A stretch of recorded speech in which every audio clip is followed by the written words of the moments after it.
네, 클라우드 서비스 조코드입니다. 사회적 거리 두기 단계가 또 1.5단계로 올라갈 것 같습니다.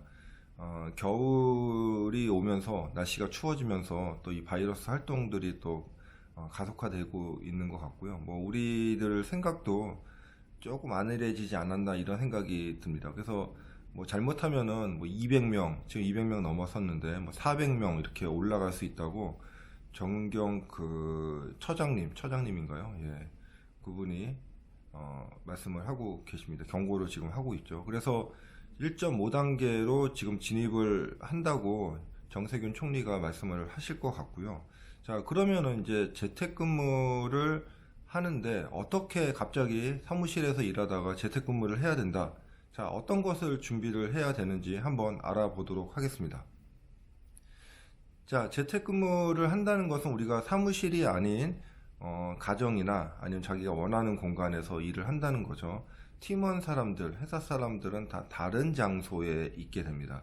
자, 우리가 회사에 있을 때는 한 공간에서 업무 지시도 하고 물어보기도 하고 같이 문서 작성도 하고 또 같은 공간에 우리의 컨텐츠도 저장을 하고 했는데 이제는 아무것도 보이지 않는 거죠. 저 사람이 일을 하는지 안 하는지도 모르고 또 도움을 받기 위해서는 또 우리가 그냥 사무실에서는 뭐 고개를 돌려서 누구씨 이렇게 불렀으면 되는 거고 아니면은 군의 전화로 전화를 하면 되는 건데 이제는 그런 단계가 적용이 되지가 않습니다. 자, 그래서 우리가 재택근무 들어가기 위해서는 세 가지가 필요한데 세 가지에 대해서 한번 말씀을 드려보도록 하겠습니다.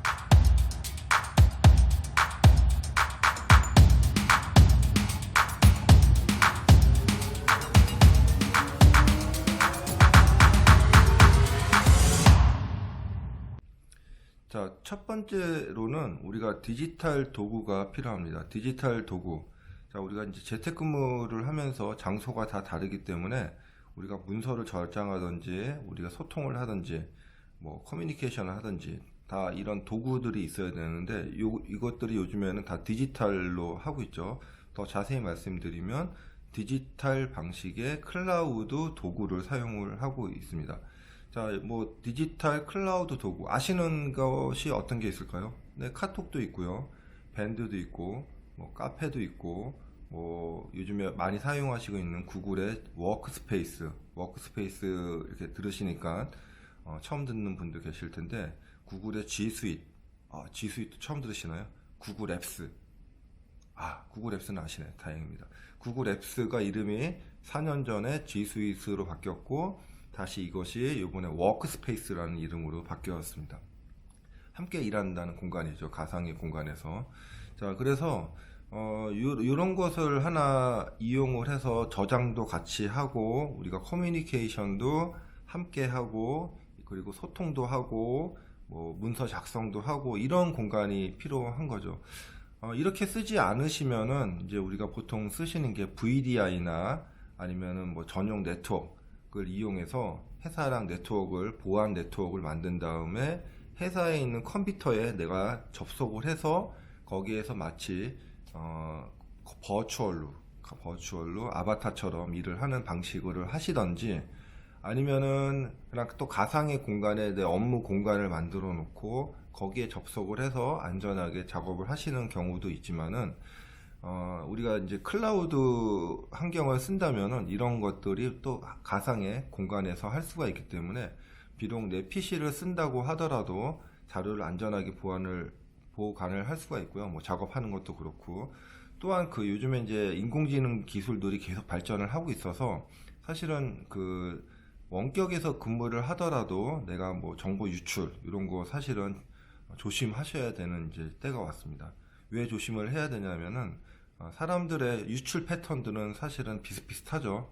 뭐 갑자기 뭐 실수로 하는 것도 있지만은 대부분 비슷하기 때문에 그런 것을 다 AI들이 이렇게 보고 있다는 거죠. 이렇게 보고 있다가 저 사람 유출할 것 같다 그러면은 이제 회사 관리자한테 노티를 알려주고 이런 방식으로 진행이 될 것 같습니다.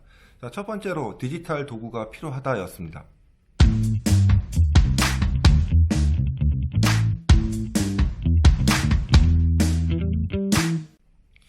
자, 두 번째로는 우리가 간과하기 쉬운 것 중에 또 하나인데요. 프로세스를 만들어야 됩니다.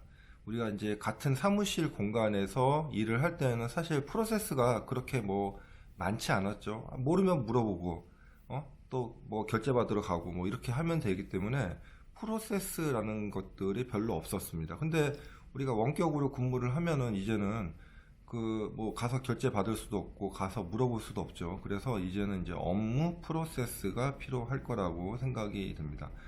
자, 우리가 이제 따로따로 일하는 경험이 없어요. 모두 다 태어나서 처음이기 때문에 자, 이런 프로세스들을 몇 가지는 정의를 하고 집으로 가서 재택근무를 하셔야 됩니다. 이런 규칙을 프로세스를 하나도 약속을 하지 않은 상태에서 집으로 가면은 계속 혼돈의 연속일 수밖에 없죠. 나는 여기다 저장을 했는데 또 상대방은 다른 데 저장을 하고 또 나는 이런 방식으로 문서를 전달을 하는데 그 사람은 또 다른 방식으로 하고 하면은 업무 표준화가 안 돼서 계속 그 실수가 있고 일이 잘 되지 않을 것 같습니다. 그래서 우리가 최소한의 문서 저장은 이렇게 하고 우리 소통은 뭐 이것을 쓰고 그리고 예를 들어서 뭐 업무 결제는 이런 식으로 하고 이렇게 정의를 한 다음에 집으로 가셔야 되고요. 이제 이런 것들이 복잡해지면은 우리가 또 이런 디지털 도구를 사용을 하셔야 됩니다.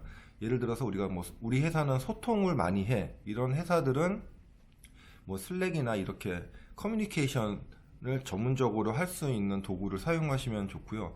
자, 우리 회사는 결제 중심으로 일해. 그럴 경우에는 또 닥스웨이브와 같은 또 결제 시스템, 그룹웨어 시스템을 함께 사용하시면 좋습니다. 우리 회사는 뭐 프로젝트 베이스야, 모든 게 다 프로젝트야. 이런 회사들은 또 뭐 트렐로나 뭐 아사나, 지라 이런 도구들을 함께 사용을 하시면 될 것 같습니다. 그래서 우리가 업무 프로세스를 정의를 하시고 자, 가셔야지 우리가 소통이 잘 될 수 있다 였습니다.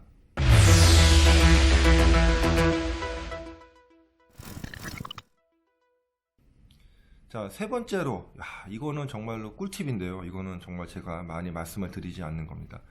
우리가 같은 공간에 있으면은 이런 것도 있었어요. 뭐냐면, 쟤는 일은 잘 못하는데 너무 근면해. 맨날 9시에 퇴근해. 사실, 이렇게 생각하시면 안 되는데, 또 상사분들은 또 이러신 분들이 있죠. 뭐, 어떤 분들은, 회식을 열심히 하고 왔는데 아직도 일을 하고 있으면 감동을 받는 거죠. 제가, 저 직원은 일은 잘 못하는데 참 근면하다. 뭐 이런 근면 점수라는 것들도 있었습니다. 그런데 우리가 원격에서 근무를 하면은 이제 뭐 그런 거는 다 하나도 없죠. 제가 일을 하는지 놀고 있는지 집에서 뭐 TV를 보고 있는지 아무것도 모릅니다. 그래서 이제는 진짜 일하는 걸로 평가를 받아야 되는 그런 시대가 온 거죠. 그러다 보면 이제 거꾸로 일을 잘 못하시는 분들은 참 이제 힘든 시기가 온 것 같습니다. 자, 회사에서 무엇이 필요하냐면은 모니터링과 평가 제도가 필요합니다. 우리가 회사에서는 기존에 오랫동안 사용하던 모니터링, 평가 제도 이런 것들이 있었죠. 회사에서 이렇게 딱 보면은 제가 일하고 있는지 놀고 있는지 알고 있고, 뭐 외근 나간다고 뻥치는데 뭐 보면 어디 뭐 놀러 가는지 다 알 수 있죠.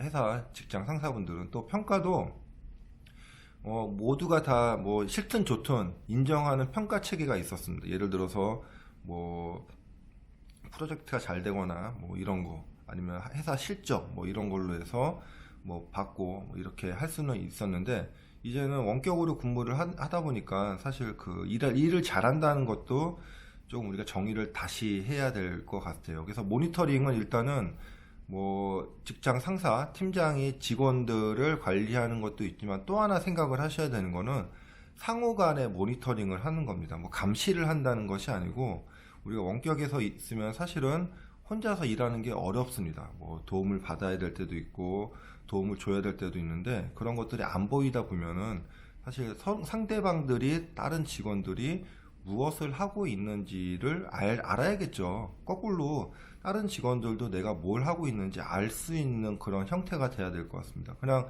내 로컬에다가 문서 작성해 놓고 계속 그것만 작성하면 다른 사람들이 내가 무엇을 하고 있는지 어떤 데 어려움이 있는지 전혀 알 수가 없습니다. 그래서 이런 모니터링 체계는 좀 있어야 될 것 같고요. 뭐 카메라 감시 이거 아닙니다. 예.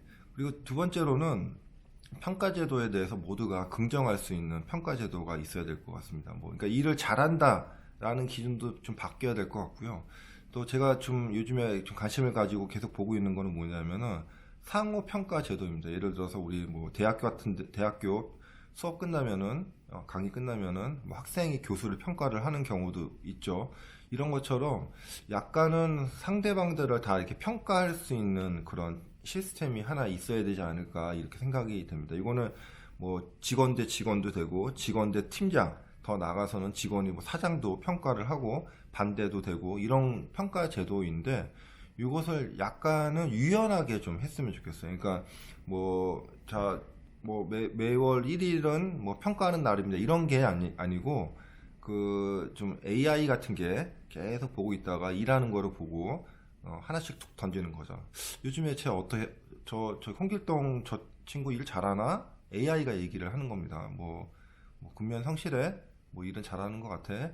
뭐 정확하게 일을 하나? 이런 식으로 마치 계속 물어보는 거죠. 이거를 이게 비정기적, 비형식적으로 계속 하다 보면은 이런 평가 제도가 좀 중요할 것 같아요. 그래서 뭐 구글에서는 20% 그런 업무 외적으로 쓸 수 있는 시간을 아예 주죠. 자기 개발도 할 수가 있고, 아니면 다른 사람을 도울 수도 있고, 아니면 사회적인 문제 해결을 위해서 할 수도 있습니다. 그런 또 20% 프로젝트에서 또 많은 성과들이 나오고 있기 때문에 구글에서도 계속 유지를 하고 있는 것 같은데, 그런 것처럼 내가 일하는 시간이 있지만은 우리가 다른 사람, 팀의 동료를 도와주지 않는다면 우리 회사 전체적인 성과는 좋아지지 않습니다. 마치 뭐 프로축구나 야구 같은 데에서 내가 골을 넣을 수도 있지만 상대방한테 어시스트를 해주는 것처럼 그렇게 그런 체계가 좀 필요할 것 같고요. 그렇게 하기 위해서는 평가 제도가 있어야지 직원들이 나는 저 직원을 도와줬는데 평가에는 안 잡힌다. 이러면은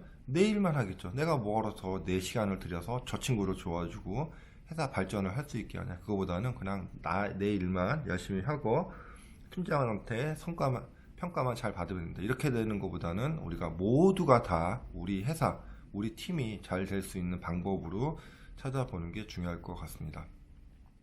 자, 오늘은 세 가지, 재택근무할 때 필요한 세 가지 말씀을 드렸죠. 첫 번째는 디지털 도구를 사용을 해라. 두 번째는 업무 프로세스를 만들어라. 세 번째는 모니터링 및 평가 제도를 만들어라. 자, 재택근무는 이제 앞으로 나가야 되는 우리의 방향 중에 하나이고요. 자, 피하지 마시고 적극적으로 한번 도입을 해 보시기 바라겠습니다. 자, 여기까지입니다.